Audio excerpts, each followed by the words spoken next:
Bună ziua, dragii mei! Eu sunt Stella Ivan. Bine ați venit din nou pe canalul meu. Astăzi voi face o nouă rețetă de prăjitură.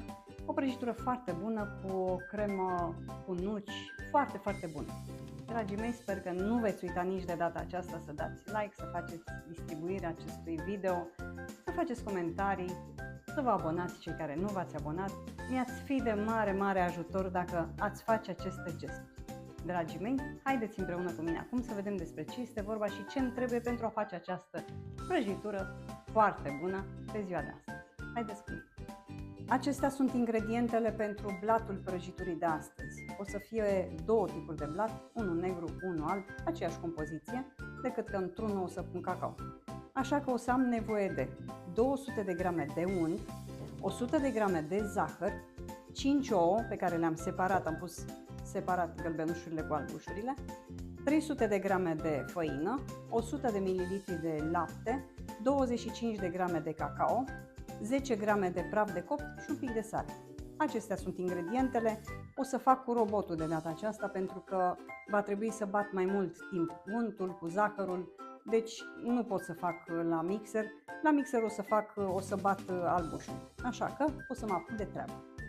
Și pentru început o să pun untul, care este la temperatura camerei, și o să mixez un pic untul simplu, după care o să adaug zahărul.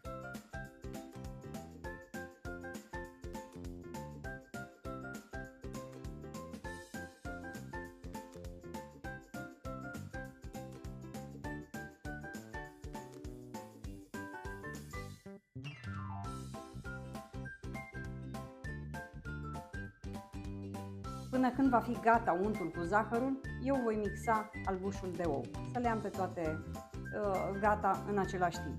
Așa că o să continui cu untul, iar eu o să mixez albușul.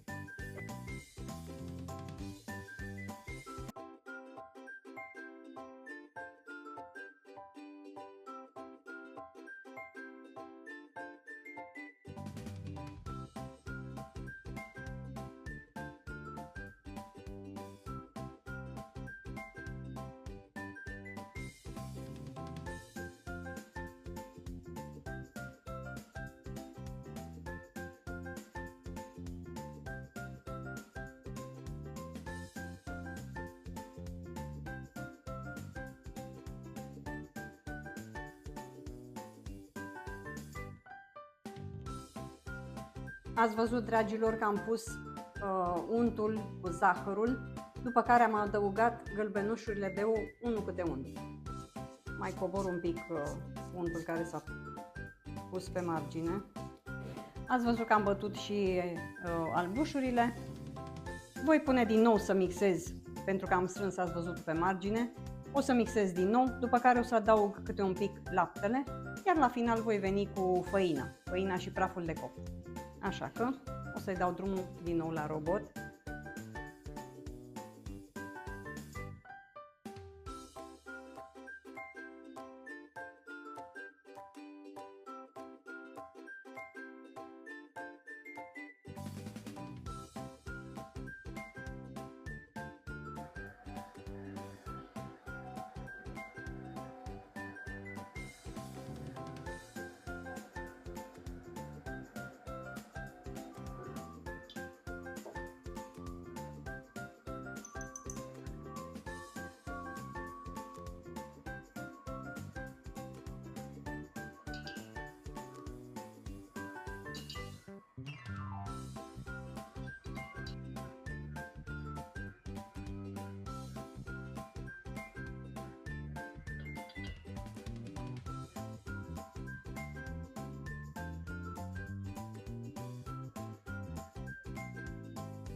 Așa arată aluatul, este destul de grosuț, dar acum o să vin cu, uitați, o să vin cu albușul și o să se mai subțieze.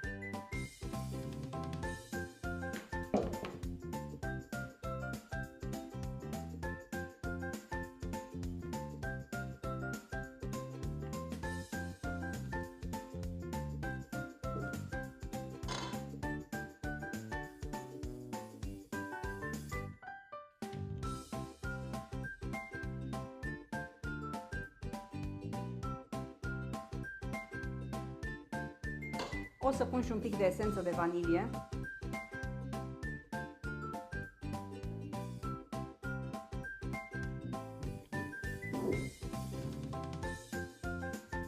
Și așa a devenit aluatul meu, s-a subțiat destul de bine. Iar acum o să-l împart în două părți egale.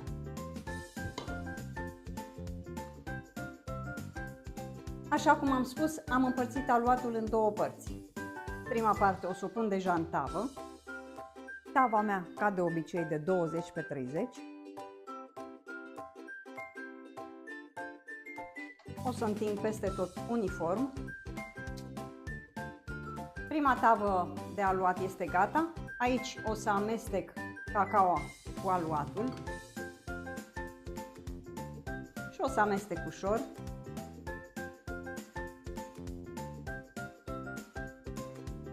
Am terminat și această parte, am amestecat cacao cu aluatul, așa a ieșit, iar acum voi pune în tavă. O să pun și această compoziție în tavă.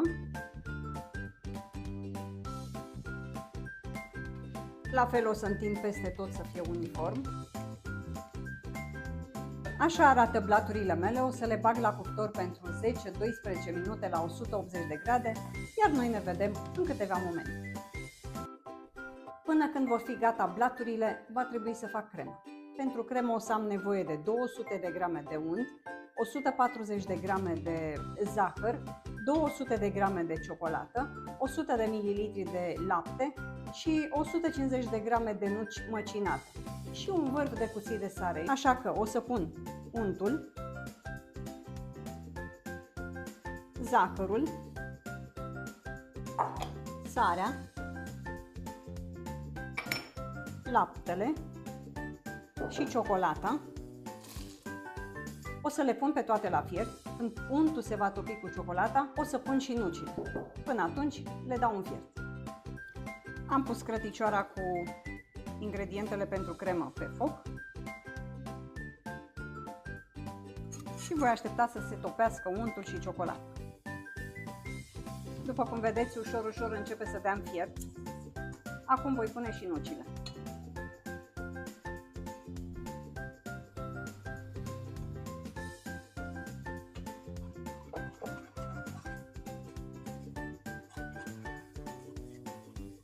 Uitați, dragii mei, compoziția a început să fiarbă. O să o las în jur de 2 minute să fiarbă nucile, după care o să-i sting focul și o să o pun la răcit să se răcească la temperatura camerei. Asta a fost tot. Am stins focul, o să pun la răcit și ne vedem în câteva momente. Blaturile mele de prăjitură s-au copt, le-am scos din cuptor, au stat în jur de 15 minute în cuptorul meu, așa că o să le las și pe ele la răcit. Gata, dragii mei, s-au răcit amândouă blaturile. Am pus pe cel negru, dar o să-l întorc invers, cu josul în sus, și o să încep să pun crema. Nu înainte însă de a pune un pic de esență de rom, foarte puțin.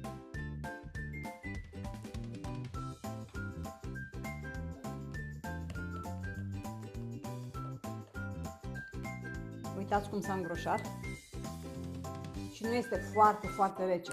Pe timp ce se mai răcește, se mai îngroașă, dar deocamdată o să o pun așa cum este acum, este destul de rece, o să o pun pe prăjitură. O să întind.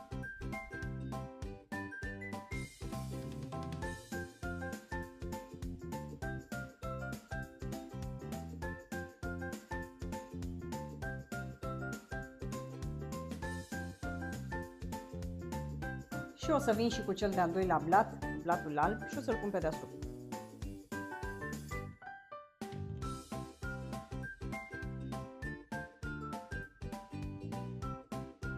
Și din nou cu cremă.